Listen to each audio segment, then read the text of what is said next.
Hi, Grand Rising, everyone. This is Angela Jordan Perry. I am the owner, director, and administrator of this Option 3 Accountability Association. And I'm so excited to have this time with you. The association is United Community of Homeschoolers Unlimited. And I have a loaded question that was asked of me a few days ago. And actually, I'm not going to go into detail here because in the Homeschool Upstart coaching series, I talk about this subject very detailedly. So I'm going to scratch the surface today. So the question that was posed to me is, how in the world do you choose the curriculum for homeschooling, and what method of homeschooling should you use? And in regards to method, meaning which are the various resources, whether curriculum, books, online resources, what freedoms do you have to choose? Okay, so I'm going to unpack that. Hello, and you all just let me know, say hello as you come in. But so this is the question again: how in the world do I choose the curriculum for homeschooling, and what method should I use while I homeschool? All right. So I'm going to answer that in just a moment, but let me let you know who I am. I am Angela Jordan Perry. I am a homeschool mom now of 19 years, 8 children, 3 of whom I've graduated, 5 of whom I'm still homeschooling. I am a life partner to my husband now for 27 years. We make our homestead in the upstate of northwestern part of South Carolina. And my purpose-driven life is to make a positive impact on thousands of homeschoolers worldwide. And I do that first serving my community here in South Carolina as an Option 3 director, giving families legal status who qualify, legal status to homeschool in the state. What makes you qualify? You have to have a GED or higher before we can go any further. All right, so that's the qualifying factor. If you have a GED or higher, then we can move forward. But then I provide and give you legal status to homeschool as you are a member of my association under the auspices of my association, okay? And then in addition to that, my outreach is through various platforms. One is called Girlfriend's Guide to Homeschooling. The sister podcast to that is Girlfriend's Chat with Angela Jordan Perry. And then the connection to that is Educating Our Own. Those 3 are all specifically for those of the African diaspora community to encourage those to homeschool more or consider homeschooling, to encourage them to keep going in homeschooling, okay? And then the Homeschool Upstart is my newest coaching platform. It's a video coaching series, an online course that you can partake in. I give you 20 days of intensive, very detailed insights into this homeschooling journey. And then the sister to that is the podcast, which is called the Homeschool Upstart podcast. Okay, you can check out all of those. Check me out. Just go to YouTube, type in my name, and you'll see all the things I'm connected to, but it's on YouTube and Facebook. All right, great. So now, let me explain to you. The beautiful thing about Option 3 homeschooling is that you get to choose how or what methods you will use to educate your children, okay? That can be through curriculum that someone has already created, and there are a plethora. So I can't even give you, the question was posed to me, which curriculum do I choose? I'm like, I don't know. There's a ton of them. If you're in South Carolina and the upstate, you can go to Lyman, and it's called Lifelong Learning. I think that's what it's called. Lifelong Learning is a bookstore. It's a homeschool warehouse full of books where you can actually get them in your hand, look at them, and read the books. If you don't know about that, you need to Google it. You need to put it in your GPS and get there. They have so much. You will not go without looking for something that you need, okay? Every subject, all your readers, all the manipulatives, everything such as that. Lifelong Learning here in Lyman in the upstate. There's also a bookstore for homeschoolers in Columbia. I'm not sure of the name of it, but Google it and you will find it, okay? So you can actually go to physical bookstores. In Greenville, South Carolina, there are quite a few used bookstores for homeschoolers where you can go there, and again, you can get them used and actually hold them in your hands and look through them. Lifelong Learning is all new material. The one in Columbia, I think, is a mixture of new and used.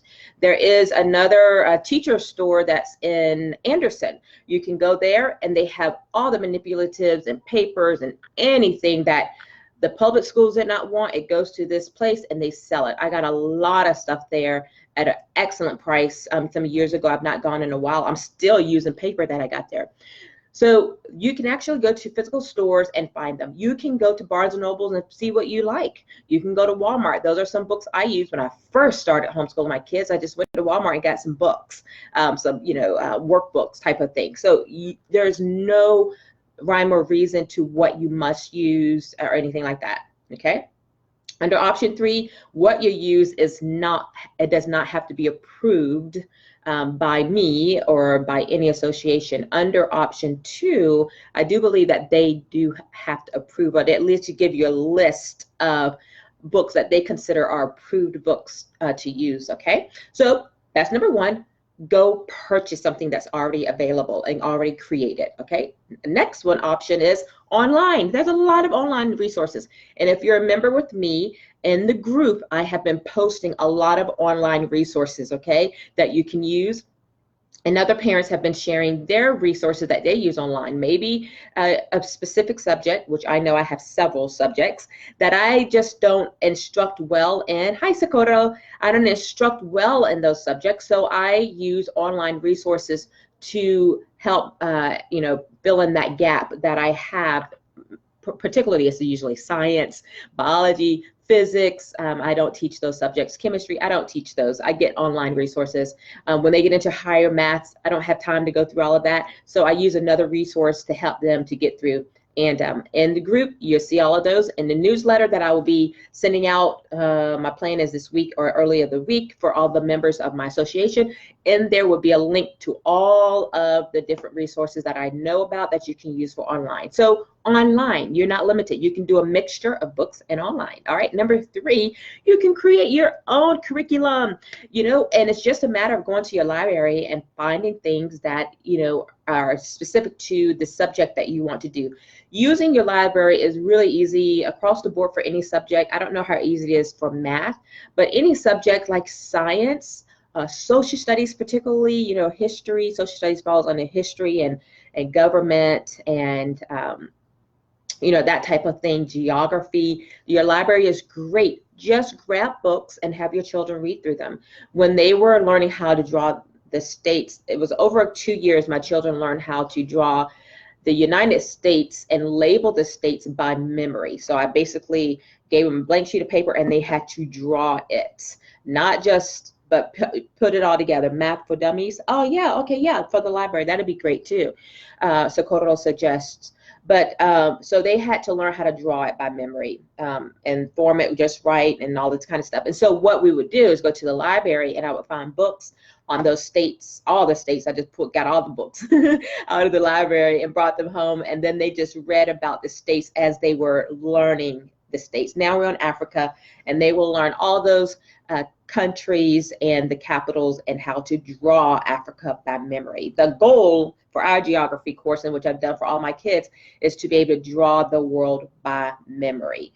Okay, so that's one of the things, but you can create your own course, whatever it is, history, you name it. You have the freedom to create it, all right? Maybe you're doing an art study and you go to all these different museums and you learn about all these different artists. You can create that, all right? So far we have actual books and curriculums. You can Google homeschool curriculums and there will be a plethora of options out there. There's just so many to narrow down, and it just really depends on what your children like. Do they like colors and math, or is it too busy if they see math with colors all around and extra words? Do they just need a black and white sheet of paper with just the numbers, the problems on it? So it's just so many, and you have to try various ones. I've been homeschooling for 19 years, so I know the things that I like. And honestly, you can choose any curriculum that's already created and make it work for your family, whether your children have special needs or if they don't. If they're slow learning and a slow learner in a specific subject or not, you can make any curriculum work. Okay, and that's honest truth. But I've been doing it for so many years now. I know which ones work for us, which ones I just don't like because of the substance and the content in it. I just don't use it. All right, so we've talked about actual curriculums, we talked about online, and we talked about you can create them. The fourth way that you can use, this is not a curriculum, but barter with other parents. Okay, I speak Spanish, not as fluent as Socorro, but I speak Spanish, and I have been a Spanish teacher for the homeschool community for 6 or 7 years. And so while I would teach Spanish, I would find another mom who was great in another subject, and we would barter. So then either they would do it online. I think I did it 1 year. Yeah, we did it 1 year online with another family, and it was the focus was writing. So and we did that. My kids sat in front, and each week we would switch off. 1 week I would teach, the next week she would teach. So that is another way. So many ways. You are limited only by what your mind can conceive. If you know there's things that you don't particularly like and someone else does, find another parent to do it. So to answer the question, how in the world do you choose a curriculum? Is possible. This is not the hard thing. And even when they get into high school level, again, there's a lot of online resources, a lot of free online resources, a lot of schools that you can use. Then you can use college courses, sign them up for college. I mean, as early as 12 if they're academically strong or whatever the age is.